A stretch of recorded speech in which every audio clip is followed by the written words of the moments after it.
de la de la clase número 3, que son las estructuras selectivas. ¿Ya? Antes de empezar la clase, siempre les pregunto si es que tienen alguna duda con lo que hemos visto en la clase pasada.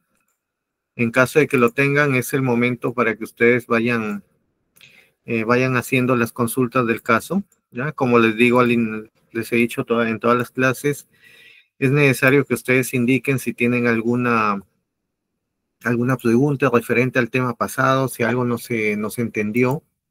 ¿Ya? Entonces, es el momento para que ustedes me vayan indicando si se entendió todo, si quedó algún tema suelto en la clase pasada, y tomaremos unos minutos y lo vemos, ¿sí? Ya me van indicando, ¿tienen alguna consulta? ¿Alguna duda de la clase pasada?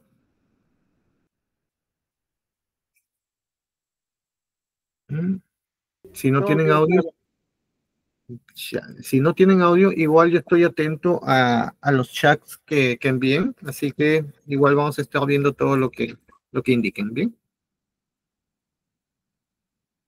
Muy bien, ¿me indican si se ve mi pantalla? sí se ve su pantalla, ingeniero. Muy bien, muchas gracias. Entonces, muy bien, en esta clase vamos a ver el tema de estructuras de control selectivas. La primera de dos clases donde vamos a hablar de las estructuras de control. Lo primero que quiero que vean aquí es qué cosa es una estructura de control.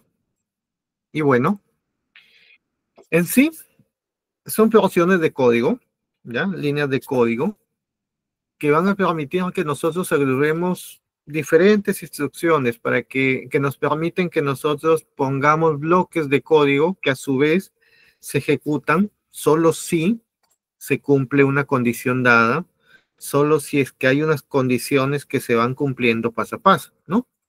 Entonces, esto es parte de toda la lógica de los códigos, no solamente es exclusivo de Python, se aplica tanto en Java, tanto en C, en cualquier otro lenguaje de programación, siempre vamos a tener estructuras de control de flujo. ¿Debido a qué? A que es necesario que nosotros tengamos algunas condiciones que vayan haciendo que el flujo de nuestro código vaya por un camino o vaya por otro camino, ¿no? Tengan en cuenta que el código no es más que una constante verificación de condiciones. Cuando ustedes hacen un código en el lenguaje de programación que sea, al final de cuentas, lo que están haciendo son muchas verificaciones. Si es que se cumple algo, se va por un lado. Si se cumple otra cosa, se va por otro lado. Y así sucesivamente. Entonces, es indispensable que nosotros conozcamos muy bien cuáles son esas estructuras de control de flujo. Es indispensable que sepamos cómo es que se va manejando el código. ¿Bien? Eso es lo que vamos a ver en esta clase. ¿Bien? ¿Hasta ahí alguna consulta? Ahora bien, si es que nosotros vamos a trabajar ya, vamos a empezar en el mundo de la programación, vamos a ir viendo código, vamos a ir trabajando con códigos, es necesario que veamos algunas características, en este caso, específicamente de Python. Puede que algunos de ustedes tal vez tengan experiencia con otros lenguajes de programación, ya sea Java, que es uno de los más utilizados también, o C, puede ser C++, C Sharp, ya dependiendo de qué tipo de lenguaje hayan utilizado. Si ustedes no tienen en cuenta las características distintivas de Python, puede que por un hecho de costumbre hagan lo mismo que hacen, por ejemplo, en Java o en C, y a las finales su código en Python no les funcione. Así que he considerado conveniente que antes de que empecemos a ver las estructuras de flujo en sí en profundidad, veamos un poco de las características propias que tiene Python para que luego las apliquemos al momento que trabajemos con las estructuras de control de flujo. ¿Bien? Dicho eso, a ver, ¿cuáles son los conocimientos previos que tenemos que tener en cuenta, que tenemos que conocer bien para que la programación en Python no se nos complique, no se nos haga difícil y al contrario, se nos haga muy sencilla y podamos cada vez avanzar más y más con los temas sin mucha complicación? A ver, hay conceptos claves. que es necesario que tengamos en cuenta. Algunas cosas muy específicas que lo diferencian de otros lenguajes, ¿no? Hay cosas que sí son muy comunes. En muchos lenguajes hay cosas muy básicas, como por ejemplo un if, que es una estructura de control que es un condicional, ¿no? La sintaxis, por lo general, es muy parecida. Un if en Java es lo mismo que un if en Python, ¿ya? Y así sucesivamente en otros lenguajes también, por ejemplo en C también se maneja un if, pero hay algunas cositas que escapan un poco de lo común, ¿bien? A ver, por ejemplo, eh, para evitar a veces esa costumbre que tenemos por ya conocer otro lenguaje de programación, es necesario que tengamos muy en cuenta estos detalles para que no se generen fallas al momento que estemos haciendo nuestros códigos. Lo primero que tomar en consideración y que es una característica distintiva de Python, ¿ya? Cosa que esto no lo ven ustedes ni en Java ni en C, por ejemplo, es la indentación, ¿ya? ¿Qué cosa es la indentación? A ver, en Python, lo que se necesita para que uno sepa si es que se acaba un bloque de código, una cantidad de instrucciones que se ejecutan al mismo nivel, es una indentación. ¿Qué es una indentación? Es una separación, se puede decir que es una sangría, de 4 espacios que usualmente se utilizan en Python, que hace que cada vez que tengamos esos espacios, sepamos que esto es parte de un código que pertenece a un bloque. A todos los bloques, todas las líneas de código que tengan esa misma separación, significa que están al mismo nivel, ¿ya? Por ejemplo, vamos a ver el ejemplo acá.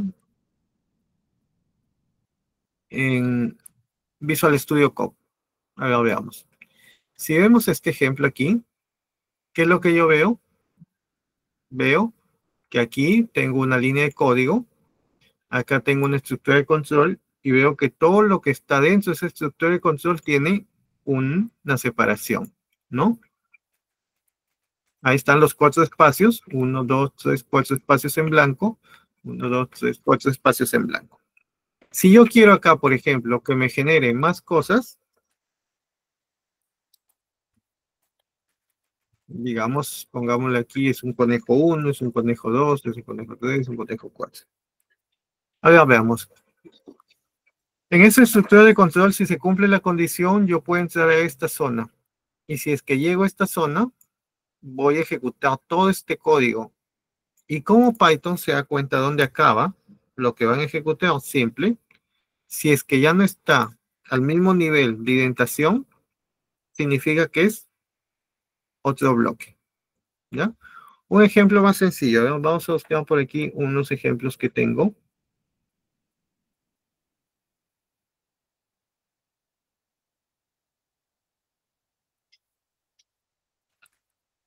Ahora, veamos acá.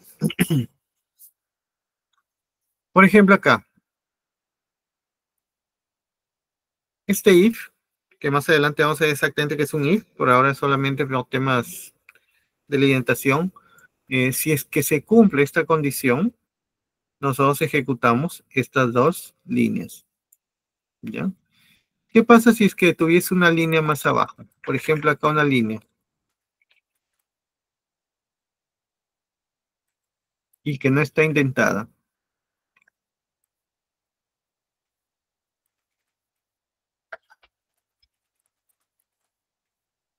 Yo puedo decir, esta línea no está en el mismo bloque. Si es que yo vengo ejecutando el código línea tras línea, puede que yo haga ejecute un comando acá, luego bajo a la siguiente, y si esto se cumple, comienzo a ejecutar todo lo que viene acá. Pero esto es un bloque. El siguiente bloque es el bloque que tenemos acá abajo. ¿Cómo me doy cuenta que se separa? Lo que está en otra indentación. Si es que estuviésemos, por ejemplo, hay lenguajes donde ustedes tienen la apertura de la sentencia con un if, por ejemplo, y al final pueden poner un en if, ¿no? En algunos lenguajes. En otros lenguajes, ¿qué se utiliza? Se utiliza las llaves. Entonces podemos poner llave aquí y acá podríamos poner llave acá. Y entonces las llaves me indican que todo eso es un bloque.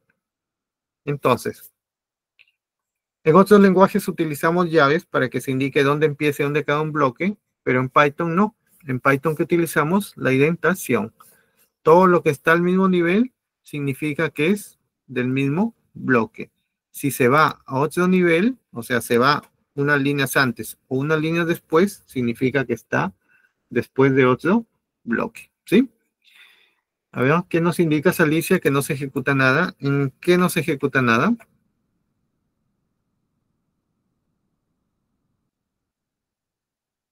Esto solamente es un tema de ejemplo, no es necesariamente no es un código que se ejecute, sino que estamos viendo aquí cómo es que la indentación hace que Python sepa dónde empieza y dónde acaba un bloque, ¿ya?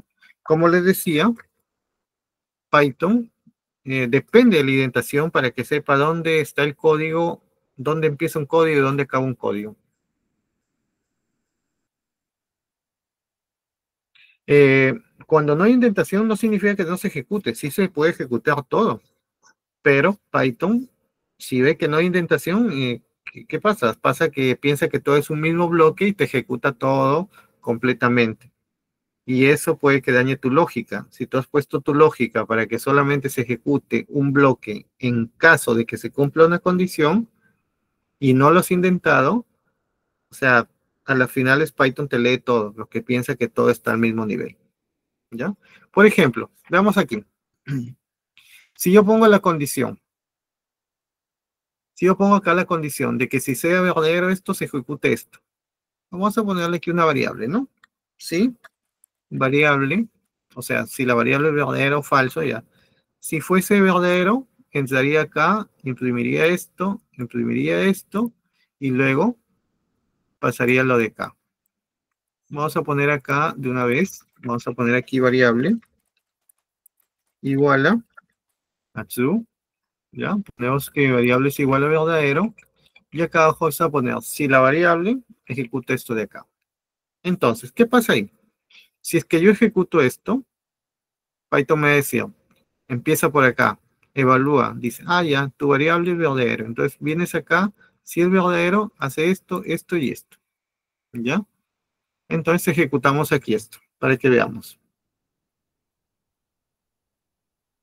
Vamos a aumentar la resolución, porque la vez pasada me indicaron que, no sé, es preferible que se vea con un tamaño más amplio. Así que vamos a aumentar acá la configuración de pantalla.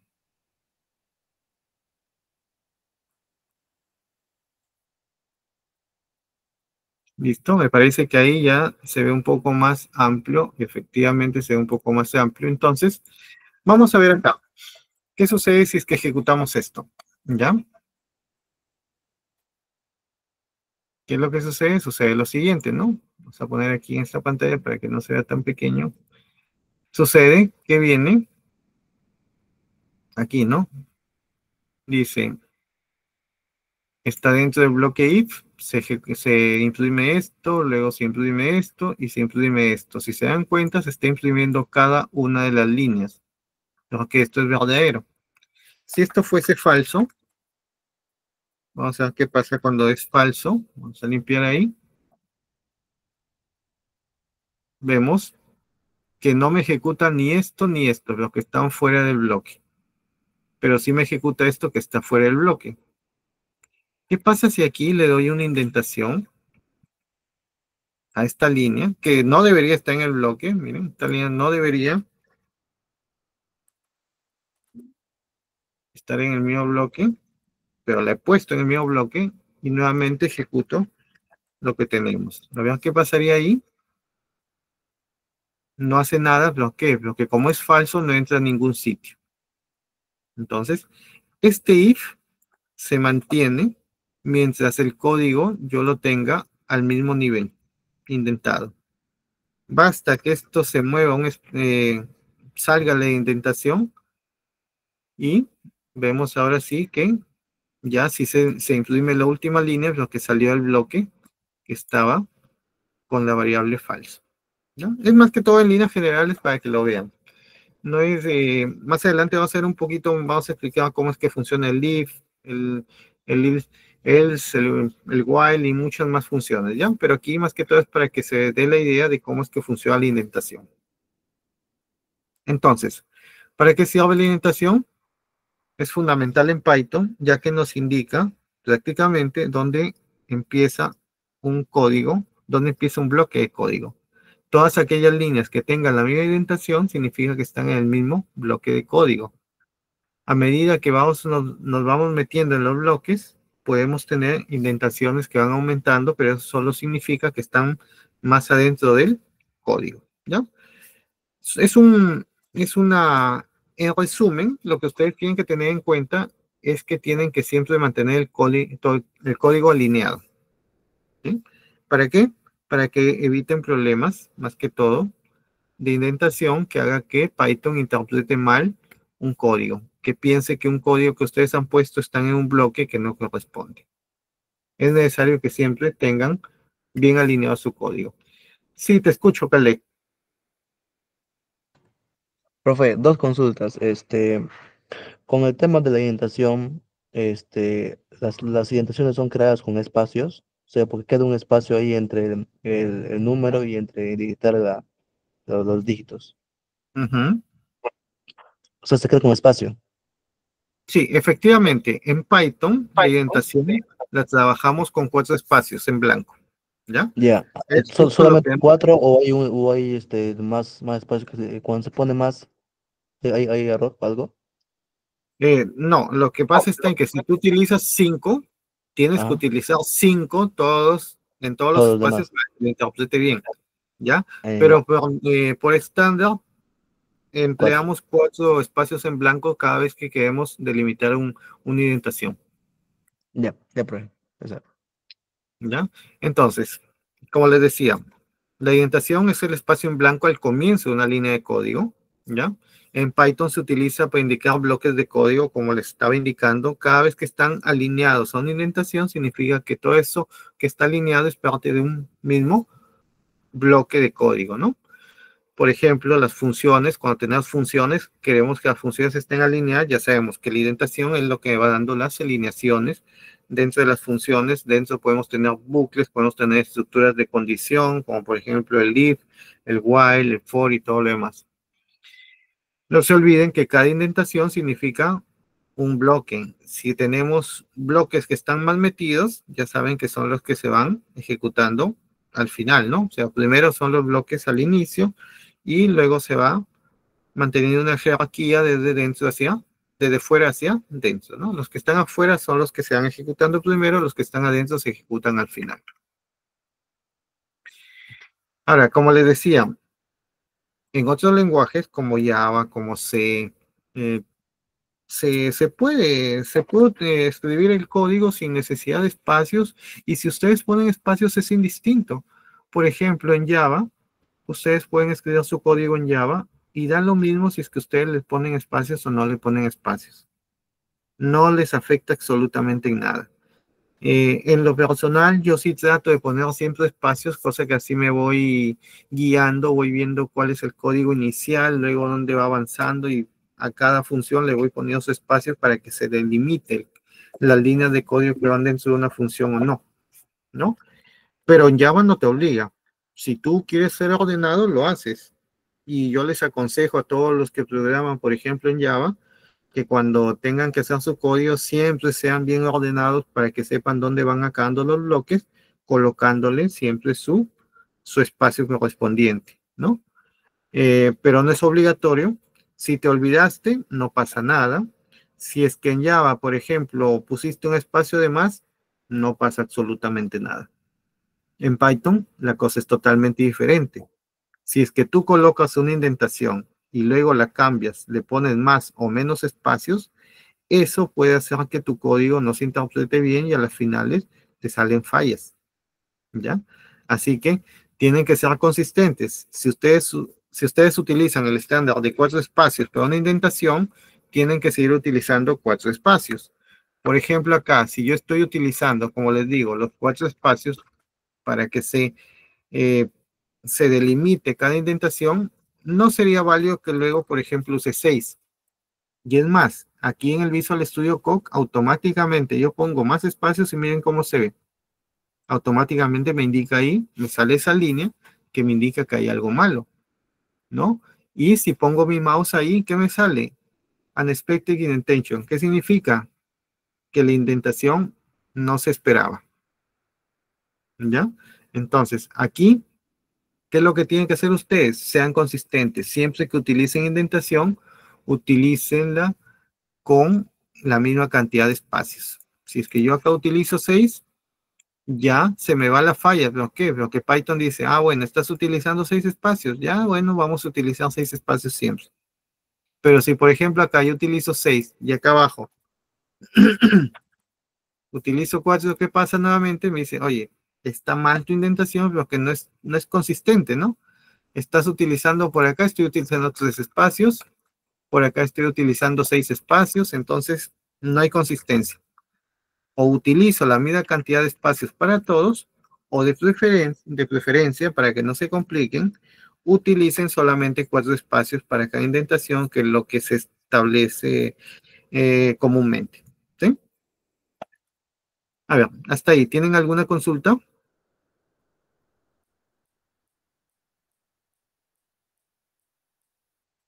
¿Alguna consulta, alguna pregunta? Profesor, Sí, dime.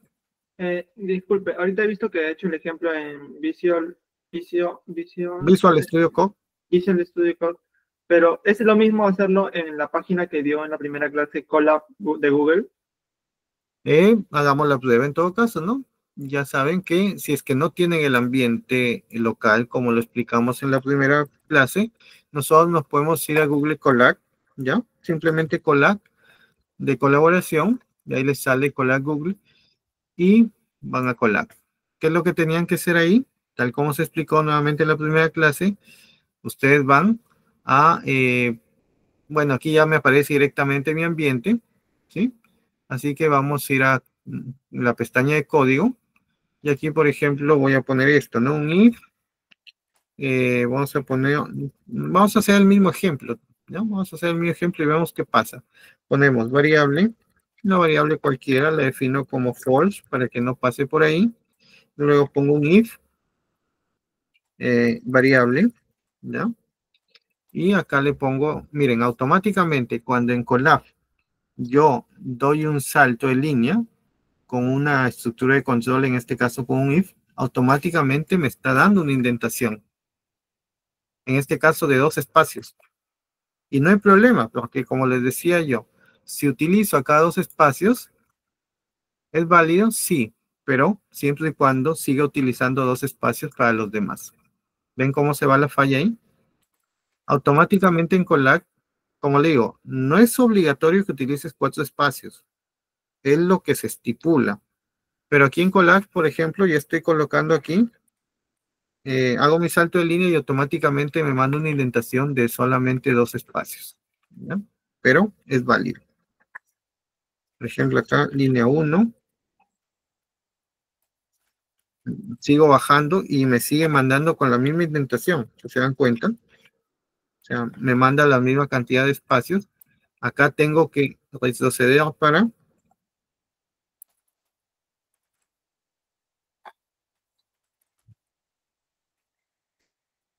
Y ya, a ver, veamos si es que se ejecuta o no. Ya saben, solamente voy con el play que tenemos acá.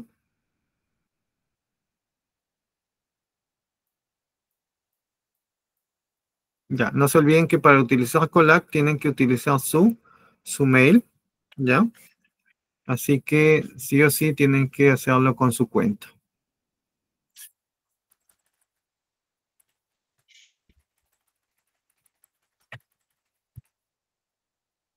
Ujú.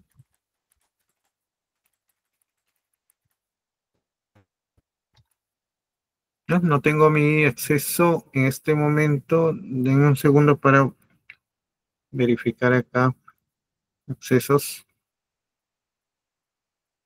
Ah, ok, ya, muy bien.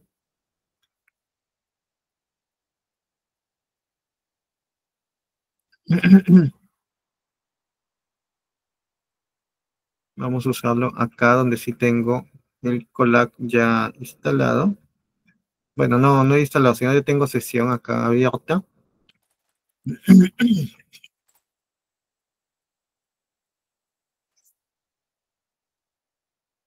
New Notebook, como les decía, New Notebook. También al inicio de clase y ahí les sale una nueva pestaña para que empiecen su código.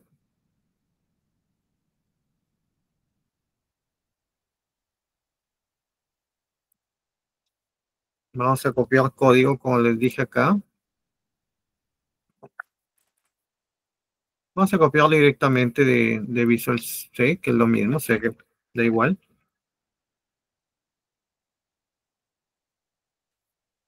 Ah, pero quiero que vean cómo se va copiando. Miren, variable ya. Pongo el if y automáticamente, cuando doy salto de línea, aquí en este caso, bueno, no me lo está validando. Ah, variable. Ajá, ya cuando doy salto de línea, automáticamente ya me lo indexa. Me lo manda directamente a unos espacios, en este caso dos, que es lo que les decía, ¿no? Línea 2, línea 1, línea 2, y acá afuera le ponemos la línea 3. Y cuando lo ejecutamos, como esto es falso, se va a saltar estas dos líneas, se las salta y solamente llegamos a esta línea, ¿no? Veamos qué sucede.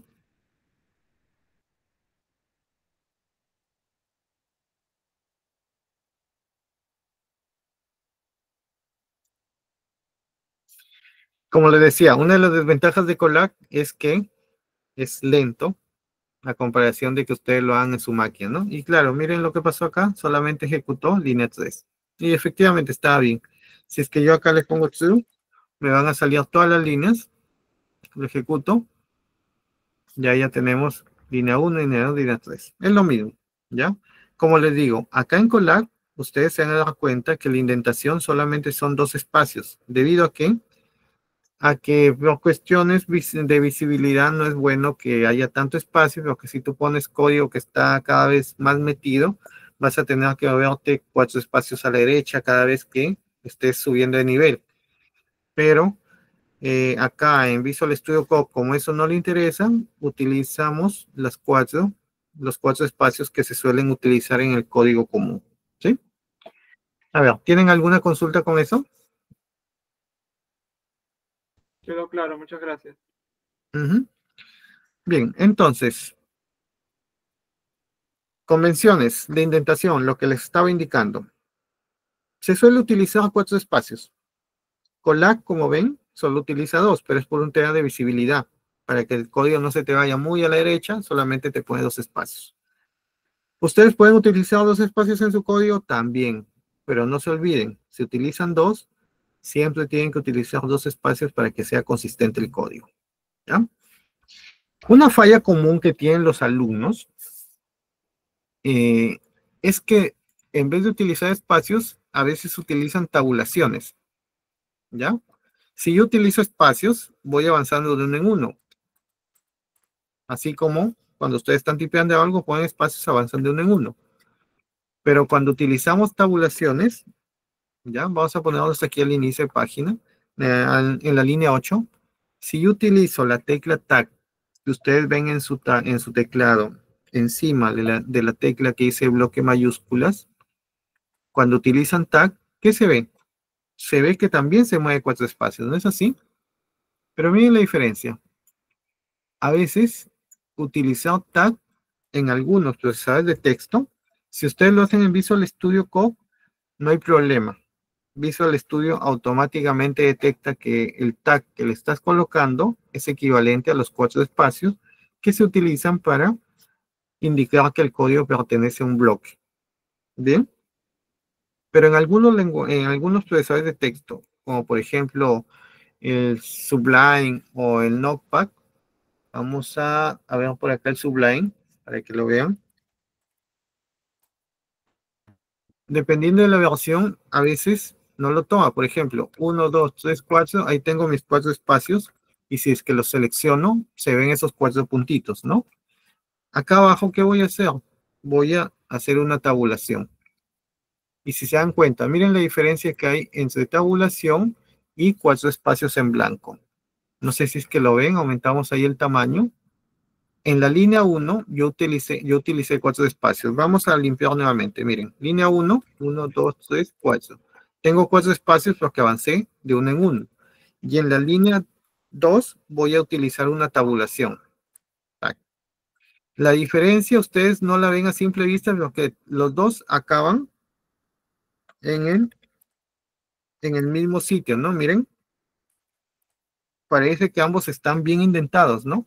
Pero cuando yo hago un análisis en profundidad, me doy cuenta que, por ejemplo, aquí en la línea 1 se ven los 4 puntitos. Cada puntito significa que hay un espacio en blanco.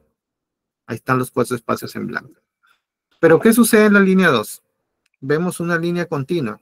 Esa línea continua significa que ahí se utilizó una tabulación. Entonces, cuando ustedes utilizan Visual Studio Code, automáticamente interpreta que una tabulación no es otra cosa más que 4 espacios en blanco y te pone los 4 espacios en blanco.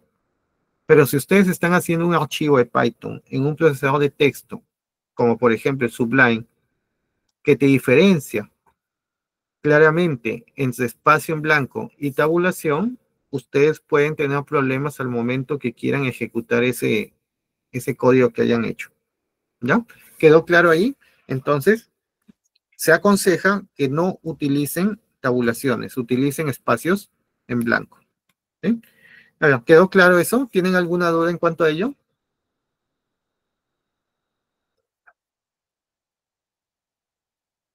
A ver, indíquenme si tienen alguna Sí, duda. Ya quedó saben que claro. es necesario que la clase sea interactiva para que tengamos ahí una retroalimentación de lo que estamos viendo.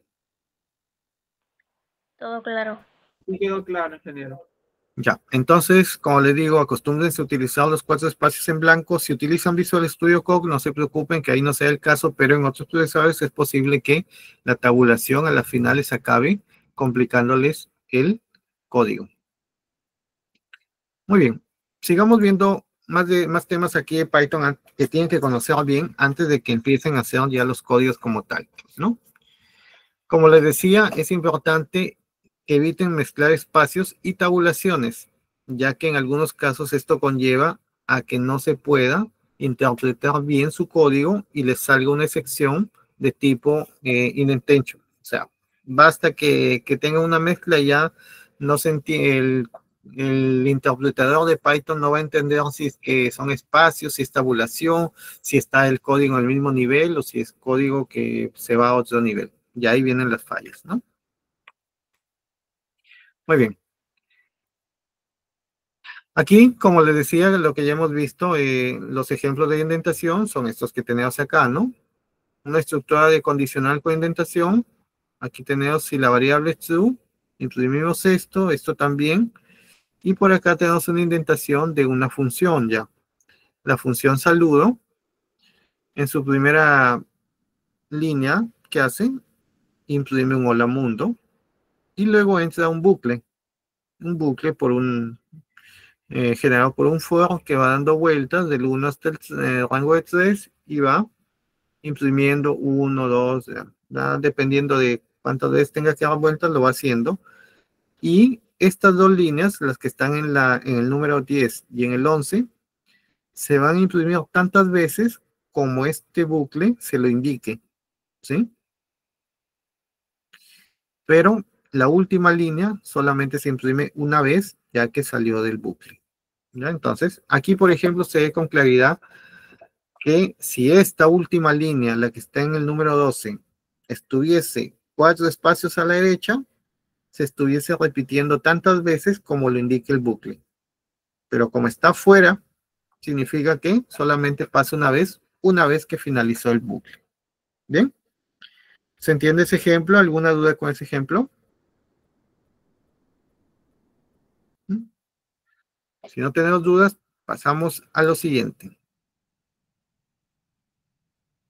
Como les decía, Cada vez que abrimos un bloque de código, es necesario que ustedes lo manejen con indentación. En este caso, cada vez que tengan un if, un while, un for, un do while, un switch case, cualquier tipo de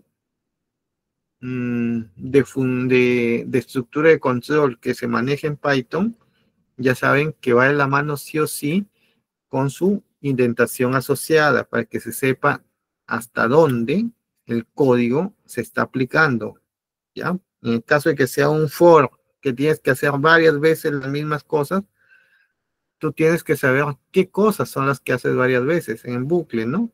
Y no te puedes ir hasta el final del código, tienes que acabar eso en un momento. ¿Y cómo acaba? Cuando la indentación se regresa 4 espacios hacia la izquierda, ¿no? O sea, cuando vuelve a un sitio atrás. Ahí es donde acaba el código de ese bloque. Y como les vengo diciendo, ¿no? No es obligatorio que necesariamente utilicen 4 espacios en blanco, ¿no? Pero lo que sí es obligatorio es que si utilizan una cantidad de espacios específica, la mantengan hasta el final. Si es que a mitad de camino cambian esa cantidad de espacios, simplemente su código presentará fallas. ¿Ya? Muy bien. Dicho eso, vemos cómo evitamos las fallas en la indentación. Fundamental es que ustedes utilicen un IDE. En este caso, Visual Studio Code nos ayuda bastante para que podamos manejar estas posibles fallas de indentación. Como ven, si en Visual Studio Code yo le ponía más o menos espacios, automáticamente me avisaba, ¿no? Me aparecía una línea ahí y me salía la descripción de que la indentación estaba mal. En caso de que utilicen otro tipo de procesador de texto, que es válido, pero que no se olviden que las finales solamente son archivos de texto, asegúrense de que se vea la indentación, ¿ya? Por ejemplo, en Sublime se ve, sí se ve cuando son espacios, cuando son tabulaciones, pero igual utilicen en la medida de lo posible algo que les ayude a identificar estas posibles fallas, como cuál, como Visual Studio Code, que es lo que estamos trabajando y que nos ayuda bastante. Otra IDE que también es muy buena, muy potente, es PyChart.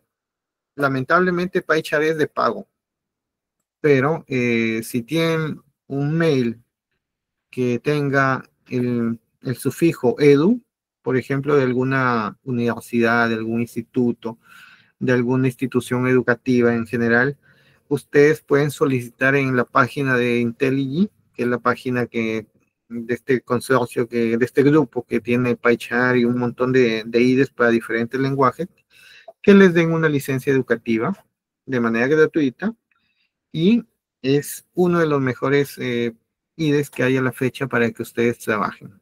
Muy bueno, así que si tienen mail educativo, utilícenlo y pidan una licencia gratuita. Y Jupyter Notebook, que también es un IDE asociado que les permite también trabajar con Python y les puede dar mucha visibilidad de cuáles son las posibles fallas que estén ustedes haciendo. ¿Sí? Muy bien. ¿Qué más? ¿Cómo evitamos el tema de que se colocan tabulación con espacios? Bueno, depende del editor aquí. Algunos editores permiten que uno cada vez que haga tag, automáticamente en vez de pasar un tag, te ponga 4 espacios. ¿Es posible? Sí. En Visual Studio Code, ¿es necesario? No, lo hace automáticamente. Así que no se preocupen por eso. Y finalmente, en algunos IDEs, existe la opción de que se activen las guías de indentación. ¿Qué significa? Que son líneas que van apareciendo cada vez que uno va generando un bloque de código. ¿Y eso para qué? Para que ustedes tengan en cuenta dónde está el código que están haciendo y para que cada línea nueva la comiencen en esa misma alineación. No se vayan ni un espacio antes ni un espacio después. Ya hemos visto aquí en Visual Studio Code que un espacio antes o un espacio después es la diferencia en que el código esté bien o esté mal. Aquí, por ejemplo, en Visual Studio Code ya tenemos las líneas de indentación activadas, por eso es que aquí se ve. Si se dan cuenta, aquí se ve una línea. Si yo tuviese, por ejemplo, acá, otra línea, otro if, Bueno, aquí tienes que ponerlo acá, ¿sí, no? Otro if.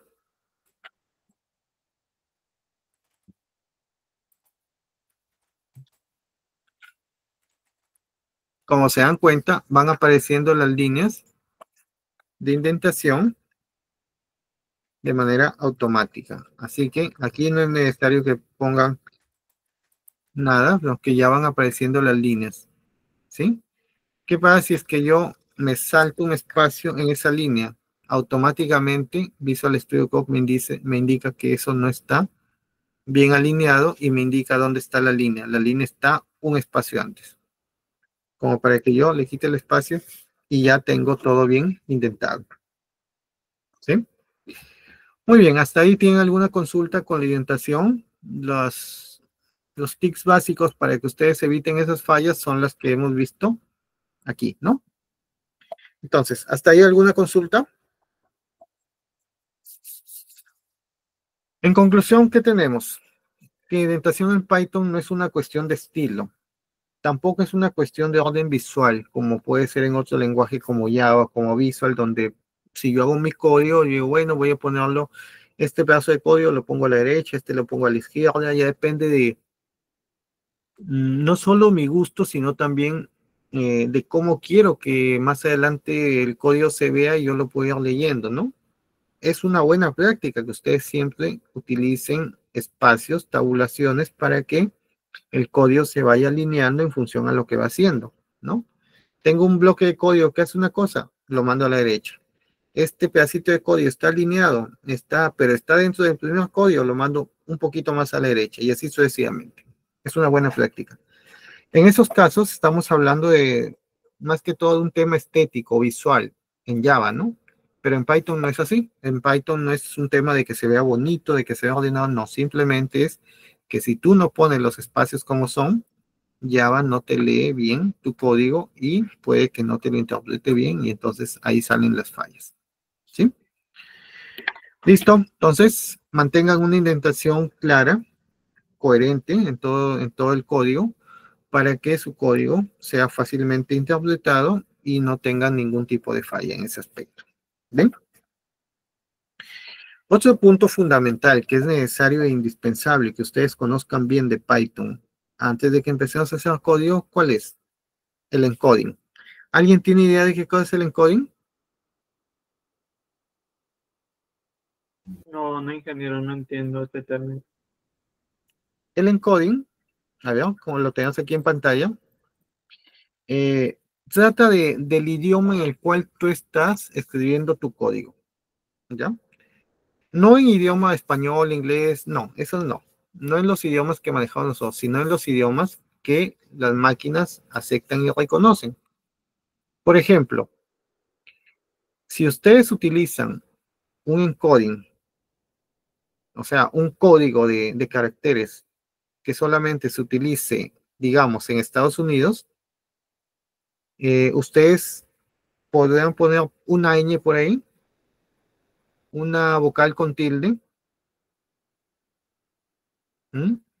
La ñ no existe en el teclado inglés, ¿no? O sea, si vamos al teclado inglés, vemos que no tenemos una ñ. Si alguien alguna vez ha visto una lacto o ha comprado una lacto de Estados Unidos, se habrán dado cuenta que después de la K y la L vienen símbolos, pero no viene la ñ. O sea, no tiene teclado en español. Entonces, el encoding no es otra cosa más que decirle a quien lea nuestro lenguaje en Python, a quien interprete nuestro código en Python, le decimos en qué juego de caracteres estamos trabajando. Entonces, lo que nosotros tenemos que usar y nos lo metamos, tenemos que meternos bien en la cabeza y cuando nosotros queremos utilizar español, ¿ya? O sea, queremos, por ejemplo, mandar textos que tengan ñes, que tengan tildes y más cosas y que no nos salte ninguna falla, lo que tenemos que utilizar es un encoding UTF-8, ¿ya? Ese es el básico. Si ustedes quieren meter todo tipo de caracteres que conocemos en el día a día, utilicen UTF-8, ¿ya? Entonces, ¿qué cosa es el encoding? Es el proceso en el cual las máquinas convierten los caracteres de texto a un formato que puedan leer, almacenar y entender fácilmente. ¿Ya? Todo esto en bytes, claro, ¿no? Entonces, es importante, ¿por qué? Porque así es como se comunican las máquinas. Si ustedes les ponen caracteres que no entienden, las máquinas simplemente pensarán que tu código está mal hecho, ¿ya? Para nuestros casos, o sea, para el caso de América Latina, nosotros que utilizamos caracteres como la ñ, como las vocales con tilde, ¿qué es lo que se necesita? Se necesita un juego de caracteres que tenga todos esos caracteres propiamente dichos, ¿no? ¿Y cuál es ese juego de caracteres? El UTF-8, ¿ya? El ASCII o el latín 1. Todos ellos aceptan las señas y las vocales tildadas, pero el UTF-8 es el de más amplio uso hoy en día, ¿ya? ¿Y cómo le indicamos a Python? Oye, quiero que utilices UTF-8 para que no te confundas leyendo mi código que ha sido hecho con frases que están en español. Ah, bueno. Eso ya le tienes que decir al momento que tú hagas el código, lo pones al inicio de todo el texto que va a tener tu código, ¿no? O sea, lo pones al inicio de todas las líneas, ¿bien? Algunas codificaciones como es que tenemos son la ASCII, tenemos la ASCII de 128 caracteres, también tenemos el ASCII extendido hasta 256, ¿ya? El ASCII de 128 es el básico para el inglés. Si ustedes meten alguna palabra en español que tenga ñ, tenga vocales tildadas y están utilizando el ASCII básico de 7 bits, no lo va a entender. Les va a salir una falla. Les va a salir aunque el carácter que han puesto no se interpreta. No se sabe cuál es, no se entiende. Pero tenemos el ASCII extendido. El ASCII extendido se va hasta el 256, son 8 bits, y ahí sí, bueno, 255, ¿no? Y ahí sí ustedes pueden utilizar la ñ y las vocales con tilde. El más difundido hoy en día, el que más se utiliza es el UTF-8. Es compatible con ASCII, ¿por qué? Porque simplemente el UTF-8 ya tiene todos los caracteres ASCII dentro de él, ¿ya? Y el Latin 1, que es el ISO 88591, que también tiene 8 bits, también tiene algunos caracteres para los idiomas europeos, como por ejemplo en el portugués, no sé si han visto que hay una C con una especie de colita abajo, ese también está incluido, ¿ya? Y otros caracteres adicionales.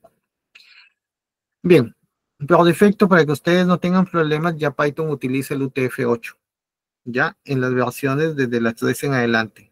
Como nosotros estamos trabajando con la versión 3.13, nosotros ya tenemos el UTF-8 por defecto y no necesitan hacer absolutamente nada. Por eso es que no hemos hecho nada. Pero si ustedes quisieran leer un archivo que tiene una codificación diferente, tenemos que indicar al inicio del archivo qué tipo de codificación es. ¿Muy? Entonces, ¿cómo se especifica? Acá hay un ejemplo de cómo se especifica. Es un comando. Cuando yo quiero abrir un archivo, yo le mando el comando open, que bueno, lo vamos a ver en otros temas, pero aquí este comando se utiliza para que abres un archivo específico, le mandas el nombre del archivo, el tipo de lectura que va a hacer, en este caso, bueno, va a ser una escritura, por eso tenemos la W, y el encoding que me indica qué tipo de caracteres estoy utilizando, en este caso el UTF-8, ¿no? Más abajo tenemos lectura, nuevamente, un open de archivo con el tipo de operación que vamos a hacer aquí, que es lectura, y juego de caracteres. Nada más. Algo adicional para que lo tengan en cuenta, que bueno, no lo vamos a usar aquí, porque como les digo, Python de la versión 3 en adelante ya por defecto utiliza el UTF-8, pero para que sepan, en caso de que ustedes quieran pasar un código de Python que lo tengan en otro juego de caracteres, solamente tienen que hacer eso de ahí, ¿no? Hacen un encode, o sea, lo codifican a UTF-8 o lo decodifican a otro tipo de juego de caracteres que tengan. ¿Sí? Solo a modo de ejemplo, ¿no? Aquí tenemos un texto y acá lo estamos codificando como UTF-8 y aquí para que la variable esté en otro juego de caracteres que hacemos, lo codificamos a Latin 1, ¿no? No se usa tanto hoy en día esto, pero sí es necesario que lo sepan, pero que si en algún momento hablen un código antiguo y no está en UTF-8, no se compliquen la vida, basta nomás que lo decodifiquen y con eso es suficiente. ¿Bien? Fallas comunes, como les digo, que yo tengo un archivo en un lenguaje, pongamos por ejemplo el español, y que sea un Python antiguo, que no tiene UTF-8, que tiene otro juego de caracteres, ASCII por ejemplo. ¿Qué falla común se da? Que me sale, al momento que lee el archivo, me sale que tiene caracteres no encontrados. ¿Sí? Bien. A ver, hasta ahí, ¿alguna consulta? El encoding, como les digo, más que todo para que ustedes lo sepan, aunque yo he visto varios casos donde dicen, no funciona mi archivo Python, no, está bien hecho y todo, y no es que no funcione, sino que puede que estés utilizando frases en español que contengan la ñ o que tengan vocales con tilde, y cuando lo estás queriendo interpretar en una máquina que tenga Python, tiene un Python antiguo y no necesariamente tiene el UTF-8. Tiene, por ejemplo, el ASCII. Entonces estás leyendo algo que no lo lee bien y simplemente te salen fallas de caracteres.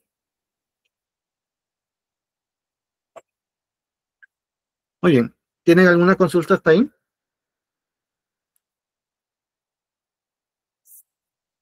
No, Si no, no. pasamos. Ah, ok, gracias. Algo que tienen que tener en cuenta en Python, que en algunos lenguajes sí se da, pero acá en Python fue uno de los primeros en haberlo hecho, es la asignación múltiple de variables. ¿Ya? Con una sola instrucción ustedes pueden asignar múltiples variables, ya no tienen que estar haciendo uno por uno, ¿ya? Especialmente en el caso de las listas, ¿ya? O sea, no sé si se dan cuenta aquí en la pantalla tenemos una lista,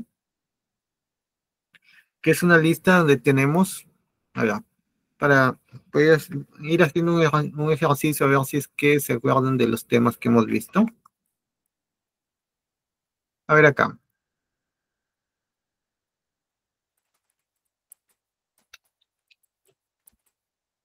Tengo una lista. En este caso, voy a poner aquí país, ¿ya? Perú y capital, Lima, ¿no? A ver, ¿qué hemos hecho hasta ahí? ¿Mm? ¿Qué hemos hecho hasta ahí? ¿Qué estamos haciendo en este momento?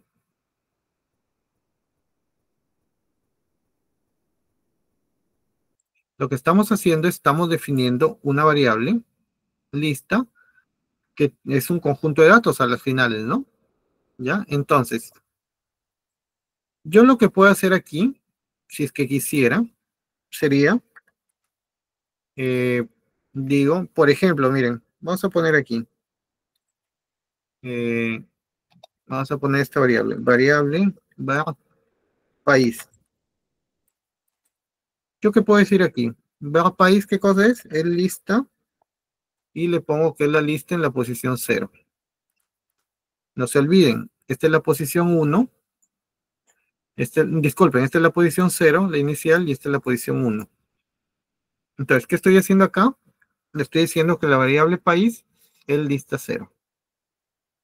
Y acá abajo puedo poner aquí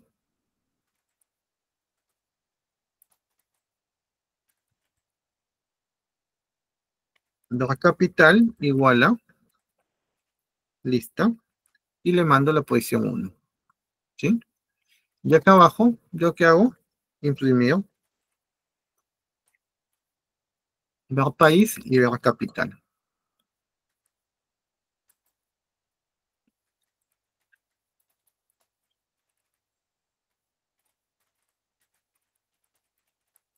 A ver, pregunta, ¿qué estamos haciendo ahí?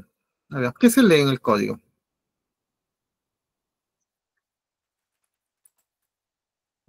A ver, ¿qué se lee en el código? Los que estén viendo la pantalla. Que A ver, primero me va a ¿quién? votar como resultado Perú por ser el país y después Lima por ser la capital. Me va a imprimir esos dos resultados. Ujú. Lo que estoy haciendo aquí es, tengo una lista, y lo que hago es que cada elemento de la lista se le asigno a una variable, ¿no? ¿Y cómo hago para ver si está bien? Incluimos a ver si es que las variables me dicen lo que quiero, ¿no? Vamos a ejecutar esto. Y efectivamente, ¿no? La primera variable que me dice, Perú, que es país, y acá, barra capital. ¿Cuántas líneas de código hemos hecho? 5 líneas, ¿no? ¿Sí? O mejor dicho, acá hicimos una línea para cada una de las variables. Pero Python te dice, no te compliques haciendo esto, lo puedes hacer de otra manera. ¿Cómo lo hacemos? Miren cómo lo hacemos.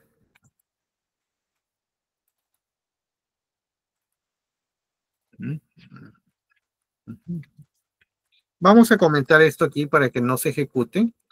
Y Python me dice, no es necesario que pongas variable 1, variable 2. Tú puedes poner lo siguiente.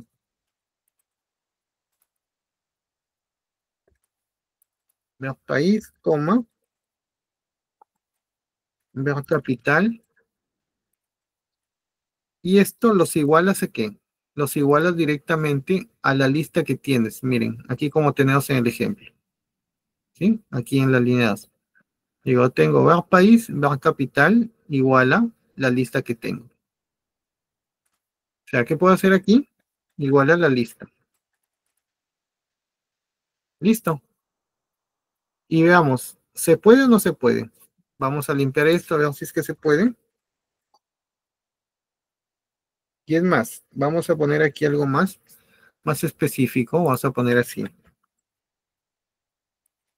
País, dos puntos, espacio y el más para que concatene. Y aquí ponemos capital, dos puntos, espacio para que concatene. Ya miren, en vez de yo estar haciendo una línea para cada uno de los elementos que tengo en la lista, yo simplemente puedo hacer esto. Pongo variable 1, variable 2 y pongo la lista. Veamos qué pasa. Vamos a limpiar esto y veamos qué pasa aquí. Y vemos que me sale lo mismo. País, Perú. Capital, Lima. No necesité 2 líneas y todo lo puedo haber hecho en una línea. Quizás acá no se vea como gran cosa, ya que solamente pasamos de 2 líneas a una línea. Pero si tengo, por ejemplo, una lista que tiene 10 elementos, basta con que yo ponga acá las 10 variables ordenadas y luego le ponga igual a la lista y automáticamente cada uno de los elementos se acomoda con la variable que le corresponde. Nada más. ¿Ya? ¿Eso qué cosa es? Ese es un ejemplo de asignación múltiple. ¿Sí? ¿Quedó claro ahí? ¿Tienen alguna duda de la asignación múltiple?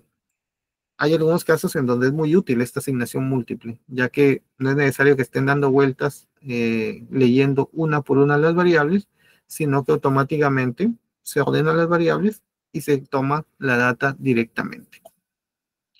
A ver, ¿alguien tiene Profesor, algún eso? Dime. acá el programa automáticamente ya, o sea, detecta cuál es el país y cuál es la capital, ¿no? O sea, usted no ha tenido que ponerle si tal palabra es el país y cuál palabra es el nombre de la capital, sino automáticamente la ha detectado, ¿cierto? O sea, no es que detecte qué cosa es, sino que te dice, a ver, variable 1 se asocia con el elemento 1, variable 2 se asocia con el elemento 2, y así sucesivamente. Si hubiesen 3 variables, por ejemplo, vamos a ponerle acá, a ver, un distrito de Lima, por ejemplo, Lince, yo le puedo poner acá, variable, el nombre que quiera, pero que puede ser cualquiera, distrito, ya está. Entonces, cada vez que yo hago esto, dice, ya, variable 1 la asocia al elemento 1, variable 2 al elemento 2, variable 3 al elemento 3. Y acá puedo imprimir acá, distrito, y le ponemos variable distrito. Y así sucesivamente. ¿Entiendes? O sea, lo único que hace es esto, asocia elemento 1 con el primer elemento que encuentra acá. Variable 2 con elemento 2, variable 3 con elemento 3. y así sucesivamente. Si tienes una lista de 10 elementos, tú puedes asignar automáticamente a las 10 variables cada uno de los elementos. ¿Sí? ¿Se entendió ahí? ¿O todavía tienes alguna duda? Ah, ok, profesor, gracias. Era por el orden más que todo, ¿cierto? Es efectivamente, es el orden más que todo. Miren, acá sale una falla, lo que está mal tipeado, y ahí está bien. Entonces, efectivamente, solamente es el orden lo que interesa. ¿Ya? Ejecutamos eso y vemos que me sale 1, 2 y 3. Y ahí tenemos todos los datos. Muy bien, ¿hasta ahí alguna consulta? Ya. Dice John Gómez, le está dando orden a la lista con una variable, ya está declarada en la primera línea con Python. Sí, lo que estamos haciendo es lo que les indicaba, ¿no? O sea, tengo una lista y luego las variables se van asignando según el orden de los elementos que tengamos. Nada más. ¿Ya? Esa es asignación múltiple. No es necesario que estés colocando la variable una por una con la ubicación específica, no. Basta que los coloques así y automáticamente se distribuyen cada una de las variables. ¿Bien? Dicho esto, ya tenemos lo que quería que supieran de antemano, que es indispensable que lo sepan para que trabajen en Python, ¿ya? Algunas de las claves. La principal de todas ellas, la indentación, que es necesario que sepan que sí o sí, Python es un lenguaje indentado, así que necesita que hayan espacios consistentes en todo el código. Si no lo hacen así, luego el código no se lee y entonces empieza a caer en fallas, ¿ya? Ahora sí, vayamos a las estructuras de control selectivas. Estas las vamos a ver en dos clases, tanto la clase de hoy como la clase del día de la siguiente semana, el martes de la siguiente semana, ¿ya? Entonces, vamos a tomar en cuenta hoy día dos. Primero veamos un poco del tema. A ver, veamos el chat antes de empezar acá. Dice, ¿se puede trabajar con ventana al momento de ejecutar para que el usuario lo vea mejor? No entiendo tu pregunta. ¿Cuál es? Mm, A ver, John, no entiendo, no se me hace muy claro lo que me preguntas. Tal vez es el tema visual en Visual Studio. Bueno, en Visual Studio sí estamos trabajando acá con la ejecución, ¿no?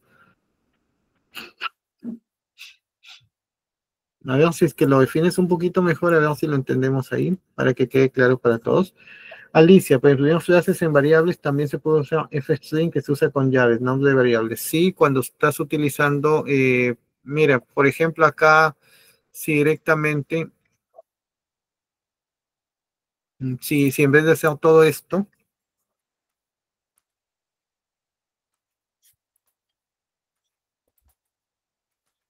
lo que tú dices, ¿no? O sea, dices, ya tengo la lista y quiero imprimir la lista.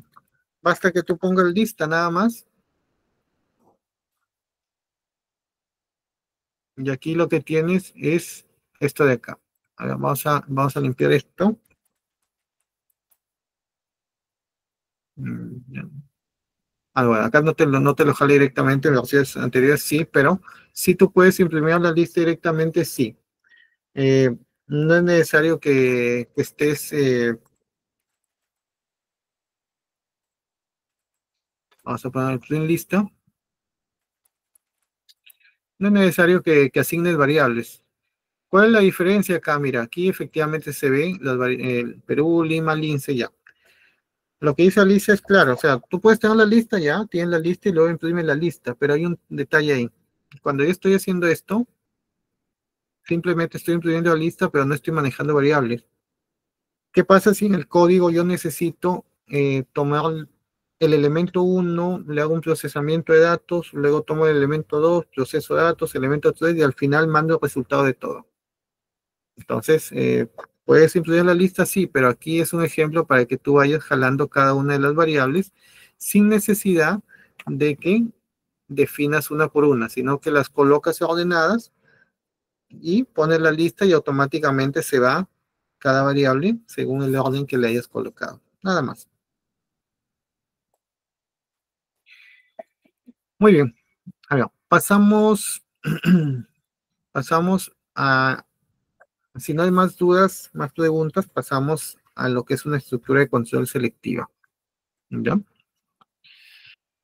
En sí, como les decía, cuando ustedes hagan un código, el código no es nada más que una secuencia de comandos que se van ejecutando en función a decisiones. ¿A qué decisiones? A las decisiones que ustedes les hayan puesto, ¿no? Entonces, cada vez que uno va avanzando en el código, o sea, cada vez que el programa va ejecutando, se va avanzando en el código y se va leyendo cada línea y verificamos, ¿se cumple o no se cumple? Si se cumple, se va por un camino, si no se cumple, usualmente se va por otro camino.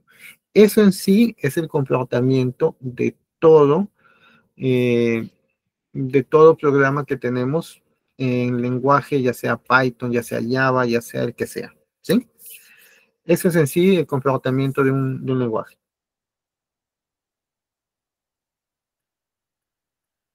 Dice John Gómez, le preguntaba con el programa Visual Studio, Java Web. Sí, efectivamente, en Visual Studio no es el lenguaje el que te permite hacer la ventana con el botón. El lenguaje no hace eso. Lo que hace es el IDE. El IDE es el marco de trabajo que tú tienes donde vas a colocar el código. Por ejemplo, cuando tú utilizas Visual Studio, lo que haces es que ese programa te permite que tú vayas dibujando, por ejemplo, un botón y le asignes código, pero no significa que el lenguaje de programación esté hecho para eso. Por ejemplo, acá en Python, ¿qué pueden utilizar ustedes con Python? Pueden utilizar, por ejemplo, Django. Django es un IDE, un framework para que ustedes trabajen con Python que les permite tener elementos visuales que automáticamente conecten con Python. ¿Ya? Entonces, no confundan eso. Una cosa es el lenguaje puro como tal y otra cosa son los IDE, son los marcos de trabajo que les permiten trabajar con esos lenguajes. Algunos simplifican bastante el código, porque, por ejemplo, les comento, antiguamente en Java tenías que hacer como, querías hacer un hola mundo, tenías que hacer como 10 líneas de comando. Hoy en día, si utilizas, por ejemplo, Eclipse o cualquier otro IDE que trabaja con Java, escribes solamente una línea de comando simple y automáticamente te lo hace. Pero es que tú visualmente solo ves una línea, pero que lo que ese IDE está haciendo por debajo son muchísimas más líneas de código, incluso más que las que antes se hacían. ¿Por qué? Porque es una manera de automatizarlo y hacerlo más sencillo. ¿Ya? ¿Hay IDEs que te permiten trabajar visualmente con Python? Sí. Como te digo, Django es una de ellas. ¿Ya? Pero al final de cuentas, no es una propiedad del lenguaje en sí. El lenguaje es como es. Es Django ya quien va acomodando los elementos para que luego se puedan ver ventanitas, cuadros, botones y más cosas. ¿Sí? Eso ya es un tema mucho más amplio que ya tendríamos que verlo aparte, que ya serían aplicaciones web, por ejemplo. ¿Sí? Aquí, como estamos viendo solamente Python así como es tal cual, estamos viendo la parte de código. Pero si ya queremos ver una aplicación así como la que indica John, ahí ya tendríamos que ir, por ejemplo, a un curso de aplicación web donde podemos aplicar todos esos IDEs para hacer aplicativos de manera más fluida, ¿no? Con más elementos visuales. A ver, veamos. Como les decía, todo lenguaje de programación a las finales se emplea para que ustedes hagan un código que se ejecute paso a paso y ese código lo que va haciendo es en cada paso va evaluando ciertas condiciones. Si se cumple una condición, se va por un camino. Si no cumple la condición, se va por otro camino. Y a las finales así funciona en todos los lenguajes de programación. Estamos hablando de Java, de Python, de C, de todos, ¿ya? Entonces, ¿tenemos estructuras de control selectivas? Sí. ¿Qué significa selectivas? Que en función a una condición específica se activan o se desactivan, ejecutan o no ejecutan algo. ¿Bien? Eso es lo que tenemos. Entonces, ¿cuáles son las más comunes? Tenemos 4 que son las más comunes. Hoy veremos 2. Tenemos el if, que evalúa una condición y ejecuta un bloque en código si es que la condición se cumple, si es que la condición es verdadera. La traducción literal del if en inglés es un sí, ¿no? Es un condicional en español. Si tienes más de 18 años, entonces eres mayor de edad, por ejemplo, ¿no? Si naciste en, no sé, en Lima, entonces tu gentilicio es limeño, ¿no? Cosas así, o sea, evalúo una condición y si se cumple, entonces hago esto. Es una estructura simple, la más simple es que tenemos, el sí, que solamente evalúa, y en el caso de que sea verdadero, se cumple la sentencia, si no, te manda por otro camino, ¿no? O sea, o si es verdadero, entra para que ejecute ese bloque de código, si no, sale y se va por otro lado. Muchas veces puede que acabe ahí nomás el programa, ¿no? Ese es. Lo más básico en un sí, cuando ustedes ingresan a un aplicativo cualquiera, ya sea su cuenta de mail, su cuenta de WhatsApp o lo que sea, en el caso del mail, cuando ustedes ingresen a ver su mail, ¿qué se les pide al inicio? Se les pide su usuario y contraseña. Entonces, interiormente, ¿qué está haciendo el programa? Está preguntando si el usuario y la contraseña coinciden, entonces muéstrale la bandeja de bienvenida. Así de simple.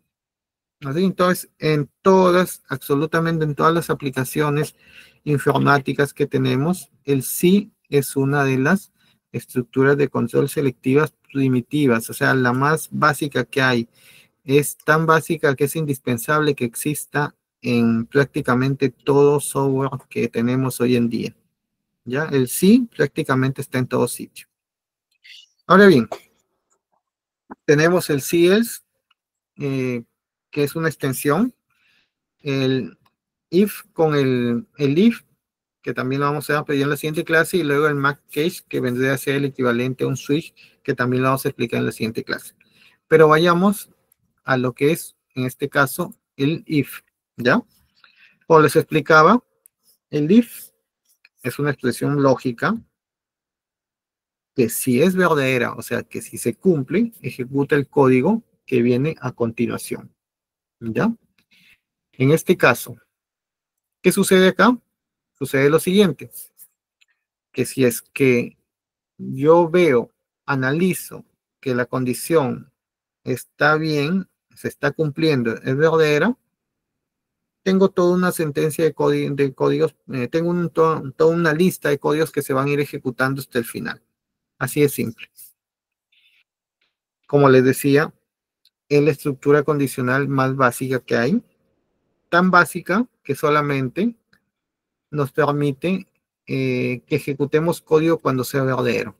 Ahí nomás. Si es falso, ¿qué pasa? No ejecuta. Se salta esa operación de código, la salta.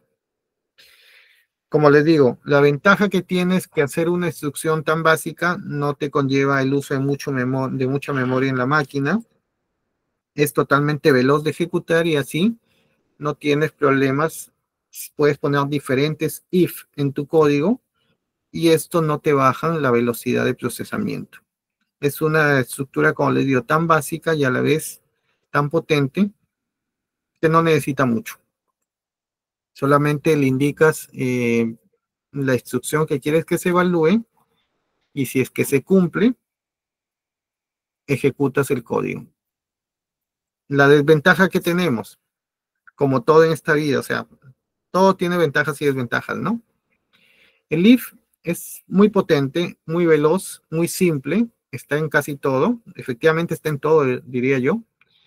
La desventaja que tiene es que al ser tan simple, solamente se maneja para valores verdaderos. Si algo es falso, ya no, se escapa de ahí y se va. ¿Ya? Al ser tan simple, solamente es posible que maneje valores verdaderos y cuando hay algo falso, no lo toma en cuenta. Aquí está un ejemplo. Aquí tenemos la explicación. Miren, tenemos edad igual a 20. Ahí estamos definiendo una variable, edad igual a 20. ¿Y qué digo yo? Si la edad es mayor o igual a 18, entonces eres mayor de edad. Así de simple. Veamos el ejemplo en código para que lo vean. ¿Ya?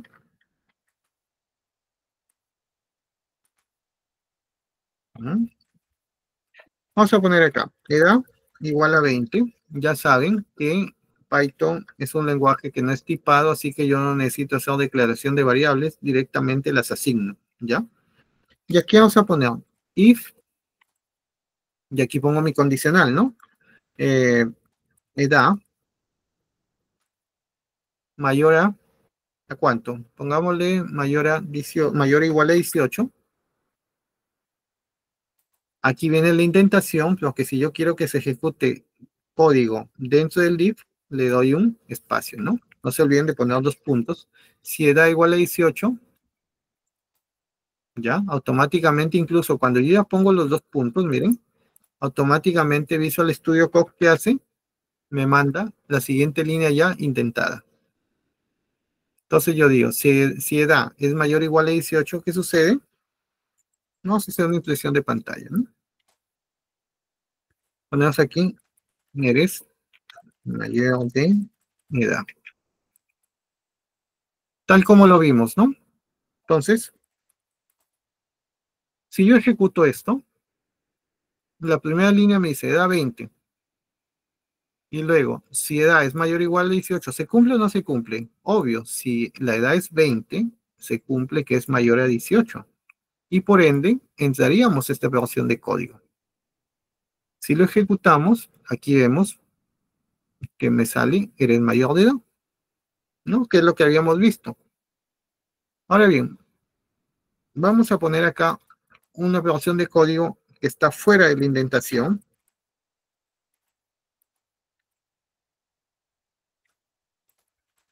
Esto se imprime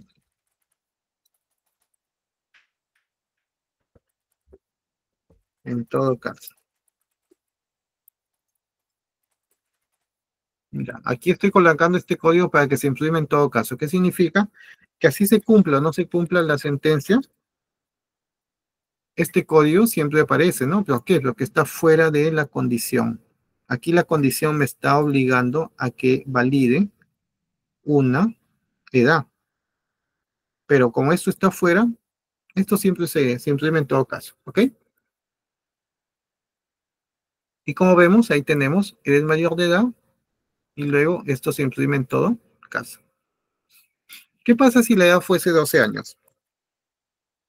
Vamos a ver qué pasa a diferencia de lo que habíamos hecho. Y vemos que solamente aparece esto se imprime en todo caso. ¿Qué significa? Cuando es 12, sucede que la edad ya no cumple, ya no satisface la condición.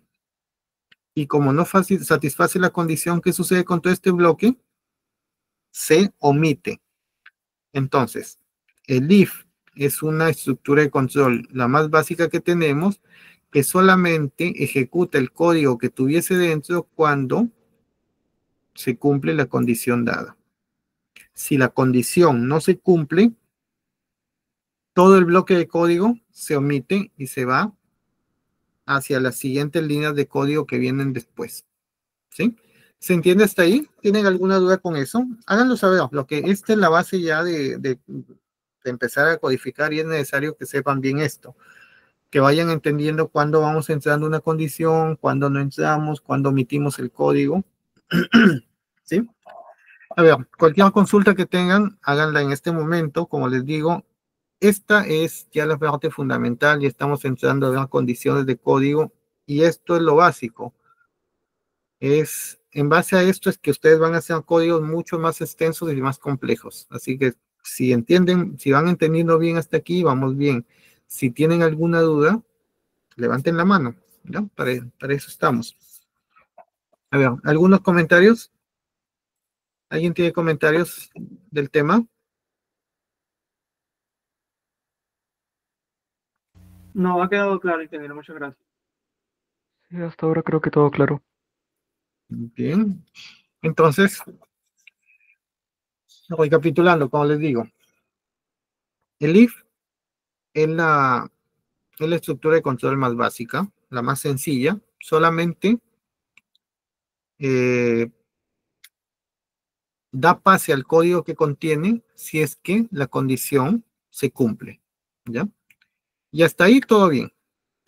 Pero ¿qué pasaría si yo quisiera que en caso de que no se cumpla, me mande a otra operación de código? ¿Qué hago?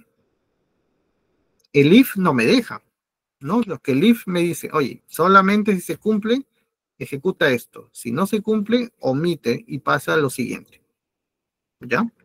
Pero no me da la opción de, oye, ¿y qué pasa si no se cumple? Dame la opción para que haga algo más. Para esos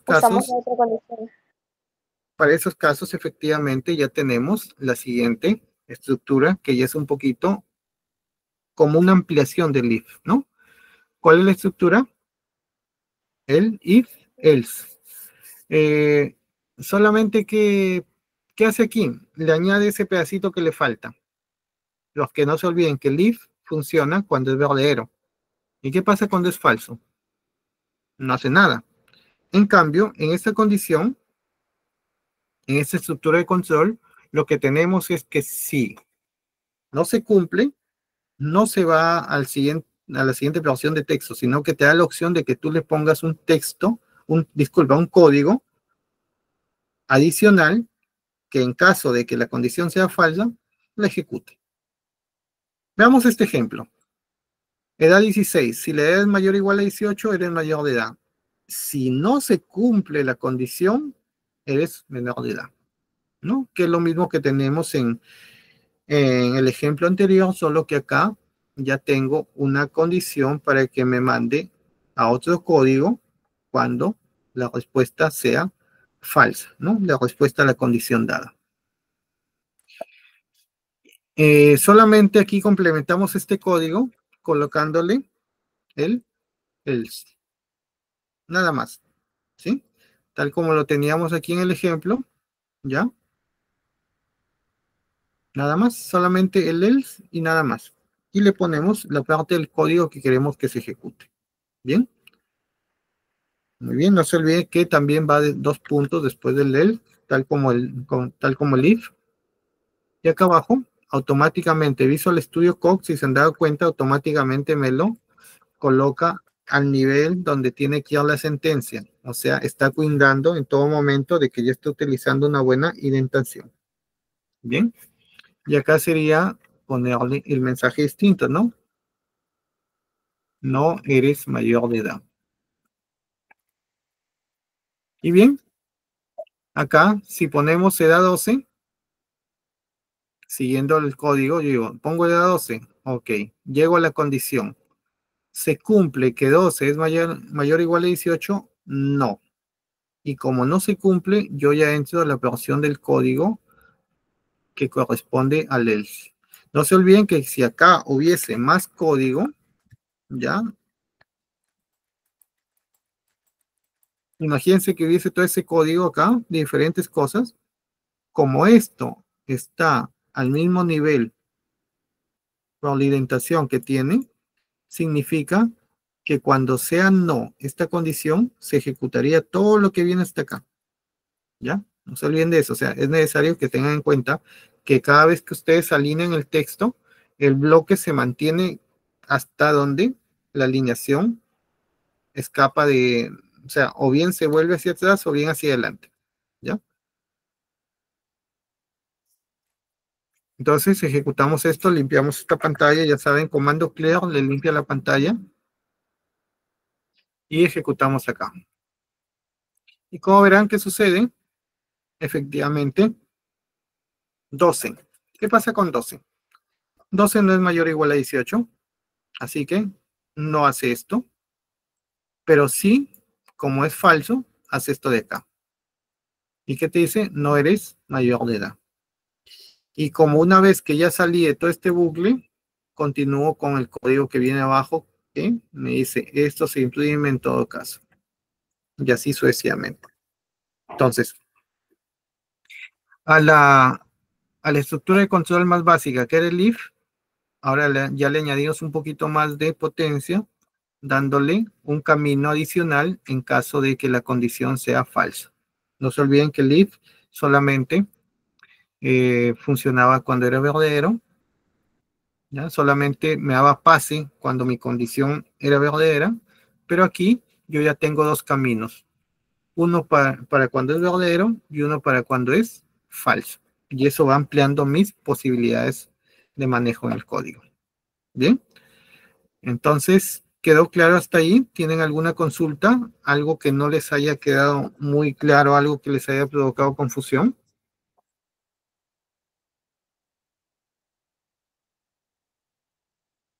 ¿Mm? A ver, me indican si tienen alguna consulta o alguna duda.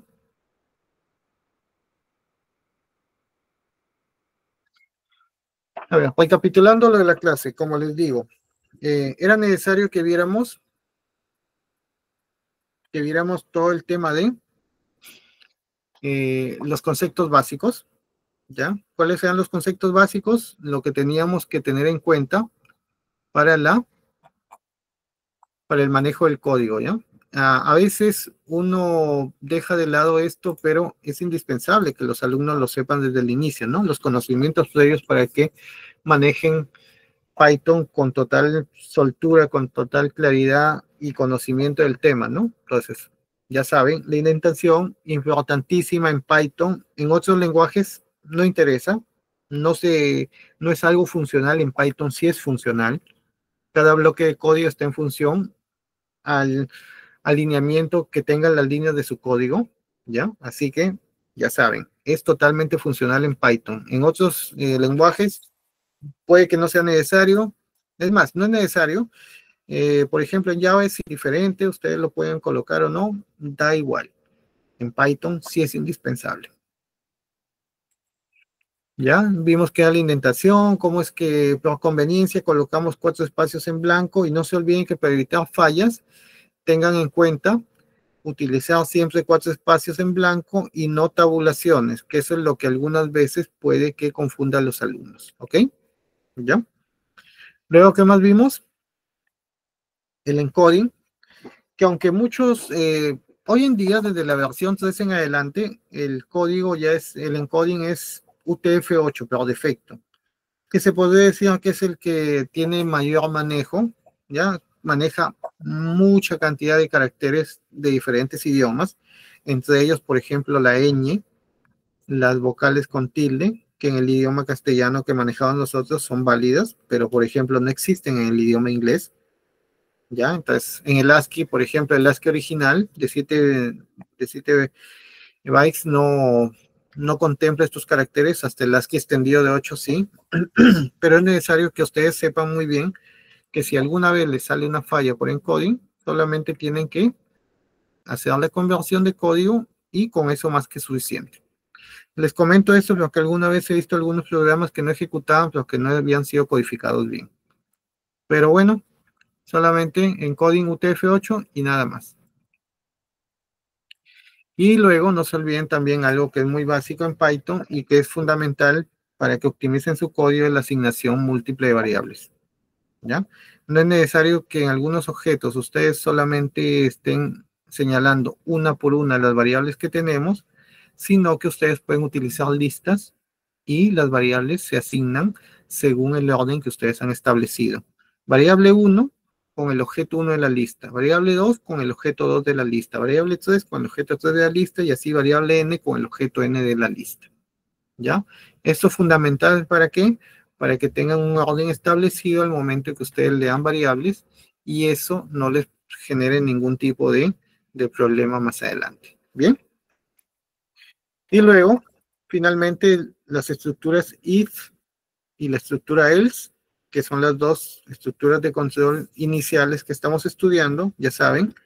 If, si la condición se cumple, le da paso a todo el código que está dentro del if, que está con la tabulación, con los espacios que lo están indentando a ese código, a ese if, ¿no? Y complementando el if, que es la estructura más básica, tenemos el if, else, que lo que hace es, me da dos vías, no solamente cuando se ejecuta la condición verdaderamente, sino también cuando es falso. Y ahí ya tenemos las dos condiciones básicas. Muy bien, hasta ahí la clase de hoy. ¿Tienen alguna consulta antes de que finalicemos a todo esto?